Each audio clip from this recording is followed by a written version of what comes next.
गति का विरामावस्था का सवाल करा रहे थे। अब मैं आपको चलिए एक सवाल देते हैं। आप किसी वस्तु के बारे में कब कहेंगे कि वे एक समान त्वरण से गति में है, वे असमान त्वरण से गति में है? एक समान त्वरण से गति में जब वस्तु होती है जब वस्तु का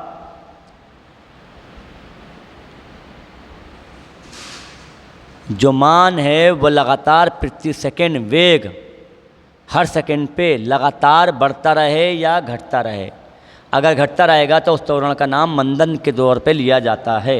असमान त्वरण गति में जब ही कहलाई जाएगी जब किसी वस्तु का गतिशील वस्तु का ग्राफीय निरूपण के द्वारा जब हम देखेंगे कि उसके वेग में लगातार परिवर्तन असमान हो रहा है। एक सेकंड में 5 बढ़ा, अगले एक सेकंड में 10 बढ़ गया, उसके बाद स्पीड क्या हो गई, ब्रेक मार लिए, गाड़ी रुक गई, तो यह असमान त्वरण होगा। अगला सवाल है, एक बस की गति 5 सेकंड में 80 से इतने हो जाती है, सेकंड है, ये किलोमीटर प्रति घंटा है, बस का त्वरण ज्ञात कीजिए। तो फार्मूला लगा देंगे, v बराबर u प्लस ए टी कर देंगे, u plus A T. v का मान कितना है, 80 है, 80 है, 60 है बेटा, 60 है अंतिम वेग। v क्या होता है, 60 है अंतिम वेग है, u प्रारंभिक वेग है कितना है, 80 है। लेकिन ध्यान रख लें, ए ज्ञात करना है और टी क्या है, टाइम है, टाइम का है 25 सेकंड। दोबारा यहाँ पे करा रहा हूँ, उधर जगह कम है, हाँ यहाँ पे कराऊंगा, इधर वाइट जगह पे। हाँ देखें, एक बस की गति 5 सेकंड में है, टी किलोमीटर प्रति घंटा किलोमीटर हो जाती है, बस का त्वरण ज्ञात करो। v बराबर u प्लस ए टी लिखेंगे। v का मान क्या होगा, बाद वाला वेग 60 हो गया किलोमीटर प्रति घंटा, इसका 80 हो गया किलोमीटर प्रति घंटा। ए का मान पता नहीं है, लेकिन टी का मान क्या है, 5 सेकंड है, सेकंड को बदलो घंटे में, 5/60 ये होगा मिनट, और ये होगा 60 लगाए तो क्या होगा, घंटे होगा। ठीक है, मिनट बदलने के बाद घंटे बदल दिया। उल्टा बदलते हैं, सेकंड से घंटे बदलेंगे तो डिवाइड करेंगे, और घंटे सेकंड बनेंगे तो गुणा करेंगे, क्योंकि सेकंड से मैं घंटे बना रहा हूँ, सेकंड से मैं घंटे बना रहा हूँ, तो क्या कर रहा हूँ, डिवाइड कर रहा हूँ, क्या कर रहा हूँ, बटे में ला रहा हूँ। ठीक है, तो 60/60 है। सॉल्व करेंगे, 60 80 उधर माइनस में चला जाएगा, 60 में से 80 माइनस हो जाएंगे, क्या बचेंगे, माइनस के 20 बचेंगे। चलिए -20 बराबर हो जाएगा 5, इसे काट लो, 5 से काटा 12, तो ए बटे कितना हो जाएगा, 12 संग 72, 12 गुणा 60 लिख दो, ये 12 संग 72 कर लो। ए बराबर क्या होगा, एक भाग वाला गुणा पहुंच जाएगा, -20 गुणा 12 संग 72 720, 0 गुणा बड़े स्थान 0 0 0 हो गया, 72 की गुणा 72 दूनी 144 हो गया, माइनस का माइनस 144 किलोमीटर प्रति घंटा स्क्वायर आंसर आ गया। लेकिन इसका जवाब ज़्यादातर मीटर प्रति सेकंड स्क्वायर में आता है, आप इसको मीटर प्रति सेकंड में स्क्वायर में कैलकुलेट करने की कोशिश करेंगे। यहाँ त्वरण बोल रहा है, ये नहीं बोल रहा है किस में ज्ञात करो।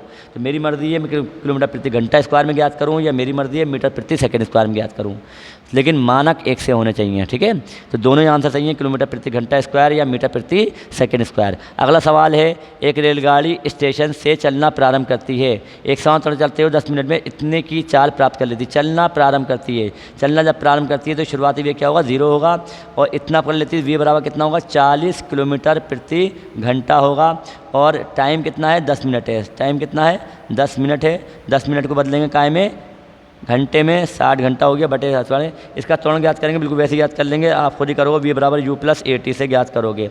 सर कैलकुलेट करो, जब भी तुम्हें समझ में आएगा। गति का ग्राफीय प्रदर्शन अगली हेडिंग है, समझाने जा रहा हूँ मैं। कई घटनाओं के बारे में ग्राफ से द्वारा हम बहुत आराम से समझ लेते हैं। आपने क्रिकेट मैच देखा होगा, क्रिकेट मैच को अगर आप ग्राफ से समझाओ तो आपको खुद दिखता है कौन सी टीम ऊपर जाके खेल रही है, कौन सी टीम नीचे जा रही है, कौन सी टीम ने ज़्यादा रन मारे हैं, कहाँ पर छक्के ज़्यादा पड़े हैं, सब ग्राफ के द्वारा बड़ी जल्दी समझ में आते हैं। अगर वो नंबर के रूप में लिखे जाएँ तो आपकी समझ में जल्दी से नहीं आएंगे। तो इसलिए ग्राफ से किसी चीज़ का रिप्रेजेंटेशन, किसी चीज़ का दर्शाना बहुत ईजी हो जाता है। यहाँ तक कि जिसको पढ़ाई लिखाई समझ में आती है वो भी बड़े आराम से समझ लेता है। दूरी समय ग्राफ, ग्राफ कई हैं, दूरी समय भी है और वेग समय है, दो टाइप ग्राफ बहुत ज़्यादा। त्वरण समय भी ग्राफ होता है, लेकिन त्वरण समय ग्राफ शायद 9 में नहीं है, अगर होगा तो दिखा दूंगा। लेकिन मुझे लगता है दूरी समय, दूरी को कहते हैं x और समय को कहते हैं t। इस ग्राफ को xt भी कहते हैं। हमेशा ज़्यादातर 99% टाइम को x अक्ष पे लेते हैं और दूरी या वेग या त्वरण को y अक्ष पे लेते हैं। आप ग्राफ में जानते हैं, ग्राफ में 4 हिस्से होते हैं, first quadrant, second quadrant, third quadrant और फोर्थ क्वाड्रेंट। ये एक्स अक्ष कहलाता है, ये एक्स डैश कहलाता है, ये वाई कहलाता है, ये वाई डैश कहलाता है। ये वैल्यू आगे की ओर प्लस होती है, पीछे की ओर वैल्यू माइनस होती है, ऊपर की ओर वैल्यू प्लस होती है, नीचे की ओर वैल्यू माइनस होती है। ये सब आप जानते होंगे मैथमेटिक्स में, अगर नहीं जानते हैं तो अभी जान लें, ठीक है। तो यहाँ पर ग्राफ एक्स अक्ष में और वाई अक्ष में लिया गया है। थोड़ा जूम कर लूँ इस ग्राफ को, ज़्यादा समझ में आ जाएगा। चलिए जी, जूम कर लिया मैंने। जूम करने पर आपको ज़्यादा स्पष्ट क्लियर आवाज़ सुनाई देती है। तो एक्स अक्ष पे इन्होंने मिनट में टाइम लिया है 20 मिनट, 40 मिनट और 60 मिनट, और दूरी ली है 10 किलोमीटर, 20 किलोमीटर, 30 किलोमीटर और 40 किलोमीटर। इस तरह से मानक ग्राफ में ग्राफ पेज आते हैं, उसमें बनाने बड़ा अच्छा लगता है। अब ये दूरी लगातार समान समय में समान चल रही है, क्योंकि सीधे सरल रेखा प्राप्त हो रही है विरामावस्था से। शुरुआत में विरामावस्था 0 सेकंड पे 0 है कि नहीं, 0 सेकंड में जब चेक करा तो मैंने वो वैल्यू, उसकी स्पीड, उस वक्त दूरी कुछ भी नहीं है, तो विरामावस्था में u बराबर 0 होता है, पहला वेग 0 होता है, तो यहाँ पर दूरी भी उसकी 0 है। 20 सेकंड बाद वो जो पहुँच गया है, यहाँ तक पहुँच गया है, यहाँ तक वैल्यू करीबन ये है 10-20 के लगभग बीच में है। 10-20 के बीच में 15 होता है, 15 से थोड़ा कम है, 12 मान लो, ठीक है। 40 सेकंड के आसपास, 40 को 41 सेकंड ले लो, कितनी वैल्यू आ गई। यहाँ से ग्राफ ऐसे प्लॉट करते हैं, ऐसे मिलाते हैं और फिर ऐसे लाइन मिलाते हैं, तो आपको दूरी प्राप्त हो जाएगी। दूरी प्राप्त क्या हो गई, यहाँ तक हो गई। 30 से थोड़ा नीचे है, 20-30 के बीच में 5 खाने, 1 2 3 तो 2 खाने होगा, तो 20 चौक 28 हो गया, ये 28 किलोमीटर हो गई। और थोड़ा जूम कर देता हूँ ताकि आपकी समझ में और क्लियर हो जाए। देखें, मैं और जूम कर रहा हूँ। अब देखें आखिरी वाला पॉइंट T2 पॉइंट है, यहाँ पर चला 40 मिनट के बाद, नहीं 40 के बाद, ये 42 मिनट पे था। मिनट कितने चलना है, 2 4 6 8 10 12 14 16 18 20, तो वही होना 1 1 2 2 का खाना है। तो ये पहला आ गया 60 से पहले, 60 से पहले 58 और 48 हो गया। 6 8 10 12 14 16 18 20, तो ये 56 हो गया। ये 56 मिनट बाद इसकी दूरी जब चेक करी, दूरी S2 ये प्राप्त हुई, ये 38 पे पहुंच गया। क्या पहुंच गया? इस तरह ही समान चाल से चल रहा है। समान चाल से जब चलता है तो समान समय में समान दूरी तय होती है, एक समान चाल, ठीक है। अगर असमान चाल चलता तो ये कभी ग्राफ ऊपर जाता, कभी नीचे आता, कभी लहर जाता, कुछ भी होता, ब्रेक लगा देगा। अभी और ग्राफ को समझने की कोशिश करते हैं। चलिए, ये समझा दिया इन्होंने। ये वही बता रहे हैं कि वो विभाग जो मैंने एक्सप्लेन करा अपनी वर्ड टू वर्ड वही सब कुछ बता रहा है कि वेग जो निकालना है आपको, वेग होता है, वेग बराबर होता है विस्थापन बटे समय अंतराल। विस्थापन कितना हुआ, समय अंतराल कितना हुआ। समय अंतराल किसी पॉइंट पे वेग निकालना है, कहीं भी निकाल सकते हैं वेग। वेग के लिए मान लो इस पॉइंट पे वेग निकालना, तो ये विस्थापन, ये समय अंतराल हो जाएगा, ये विस्थापन हो जाएगा। देखें यहाँ पर समय कितना है, ये है T2 मान लो, और यहाँ से यहाँ तक इन्होंने ए से सी तक निकाला है। मान लो ए पॉइंट पर ए से बी तक चलने में समय निकाला है, तो ए से बी तक सी तक तो टाइम है, और बी से सी तक क्या है, दूरी है। बी सी दूरी कैसे निकालेंगे, यहाँ से लेकर S2 मान लिया, यहाँ से लेकर क्या हो गया, S1 हो गया। क्या हो गया, S1 से S2 तक, तो यहाँ तक समय कितना हो गया, T2 हो गया, और समय यहाँ से कितना होगा, T1 हो गया। तो T2 माइनस T1 समय ले लो, और S2 माइनस S1 क्या होगा, विस्थापन ले लो। इसके डिवाइड को, इसके भाग को ही वेग कहा जाएगा, इसके अनुपात को ही वेग कहा जाएगा। क्योंकि वेग बराबर होता है विस्थापन बटे समंतराल या विस्थापन समंतराल का अनुपात या भाग कह लो अपनी सामान्य भाषा में। क्लियर हो गया, ये बड़ा आसान है। तय की गई दूरी इस तरह से निकालना है कि अब जो दिखा रहे हैं असमान ज्ञात कर रहे हैं, इस पर त्वरण काम कर रहा है। 2 सेकंड में दूरी 1 थी, तो 4 सेकंड में देखते हैं 4 हो गई, 6 सेकंड में 9 पे पहुंच गया, 16 25, इस तरह से ये वर्ग के रूप में हो रही है। 1 का वर्ग, 2 का वर्ग, 3 का वर्ग, 4 का वर्ग। तो अब हम देखते हैं क्या होता है। ये ग्राफ बहुत तेज़ी से एक पैराबोला इस तरह का आकृति होती है, इसको पैराबोला परवलय कहते हैं, परवलय के रूप में, अर्थ परवलय है ये। इस रूप में बहुत तेज़ ग्राफ होता है, नहीं पहले शुरू में हल्के हल्के चल रहा है, एकदम से ग्राफ क्या बहुत तेज़ी से ऊपर बढ़ने लगा। ये चाल कहलाता है असमान चाल। चाल असमान नहीं है, चाल पे लगातार त्वरण काम कर रहा है, लगातार उसकी स्पीड बढ़ती जा रही है। स्पीड बढ़ने की वजह से जो काम 2 सेकंड में हुआ वो 2 सेकंड में उसका कई गुना काम हो गया, फिर अगले 2 सेकंड में और कई गुना काम हो गया, 2 सेकंड में और कई गुना काम हो गया। लगातार मान बहुत तेज़ी से बढ़ता जा रहा है। टाइम पे दूरी कई गुना प्राप्त हो जा रही है, स्क्वायर के रूप में है, और स्क्वायर के रूप में जो भी आते हैं वो पैराबोला के रूप में प्राप्त होते हैं। वेग समय ग्राफ, अगला ग्राफ आ गया वेग और समय। अब हम जो लेंगे वो वेग और समय लेंगे। एक्स एक्स पे तो समय लेंगे, समय इन्होंने घंटे में लिया है, और वाई एक्स पे क्या ले लिया इन्होंने, वेग ले लिया। थोड़ा सा जूम कर रहा हूँ मैं इसको ग्राफ को ताकि आपकी समझ में आ जाए। वेग समय ग्राफ, इसे VT ग्राफ भी कहते हैं। VT ग्राफ क्या कहते हैं, V वेलोसिटी और T टाइम, वह VT ग्राफ भी कहते हैं। VT ग्राफ में टाइम को एक्स एक्स पे ले लिया और वेलोसिटी को वाई एक्स पे ले लिया। आप देख रहे हैं कि ये 40 का वेग है, तो 40 का ही वेग से वो चल रहा है। ये कब चल रहा है, जब समान चाल है। चाल उसका वेग कितना है 40 का, ये 40 40 40 40 लगातार टाइम बीतता जा रहा है, 1 घंटा 2 घंटा 3 घंटा 4 घंटा, उसकी चाल लगातार एक समान है जो 40 है। इसलिए एक समान चाल से गतिमान किसी कार का वेग समय ग्राफ हमेशा एक सीधी सरल रेखा जो एक्स अक्ष के समांतर होती है वो प्राप्त होता है। अगर मान लो ए से बिंदु से बी बिंदु के बीच में विस्थापन पूछना है तो विस्थापन का फार्मूला क्या है, ज़रा याद करते हैं। विस्थापन वेग बराबर होता है विस्थापन बटे समय अंतराल, वेग बराबर होता है विस्थापन बटे समय अंतराल। डेल मतलब अंतराल होता है। अगर डेल एस निकालूंगा, डेल एस बेटा निकालूंगा तो ये क्या हो जाएगा, ये भाग वाला गुणा में पहुंच जाएगा, v के गुणा में आ जाएगा क्या, डेल टी।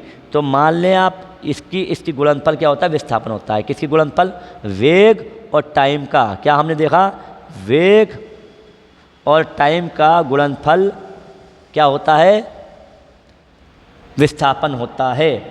तो बेटा ये चीज़ आकृति का जो क्षेत्रफल निकलेगा वो क्या निकलेगा, लंबाई गुणा चौड़ाई, लंबाई गुणा चौड़ाई। ये लंबाई क्या है बेटा, टाइम है, क्या है, टाइम है। और चौड़ाई क्या है बेटा, वेग है।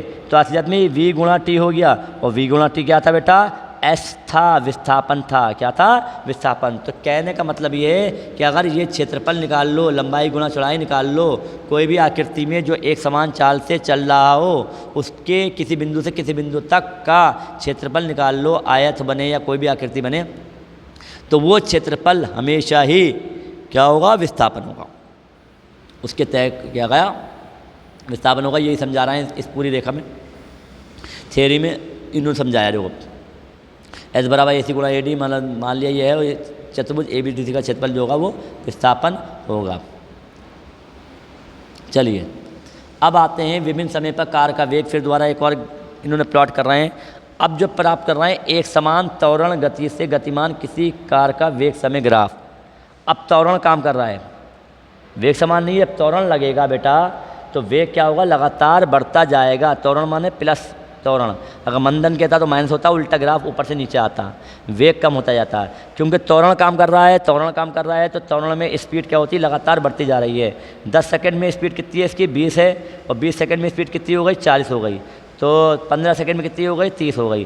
तो लगातार 5 सेकंड में 10 30 10 पे ये हो गई। सब आपके ग्राफ है, इस ग्राफ से प्लॉट करा गया है, और प्लॉट करने के बाद ये सीधे सरल रेखा प्राप्त हो रहा है। तो इसका मतलब ये बढ़ रहा है, तो ये भी बढ़ रहा है। एक समान त्वरण, वेग बढ़ रहा है समय समान में। इस तरह से सीधे सरल रेखा और किसी कोण पर रेखा प्राप्त होती है। समान वेग नहीं है, वेग लगातार बदलता जा रहा है, बढ़ता जा रहा है, क्योंकि त्वरण काम कर रहा है।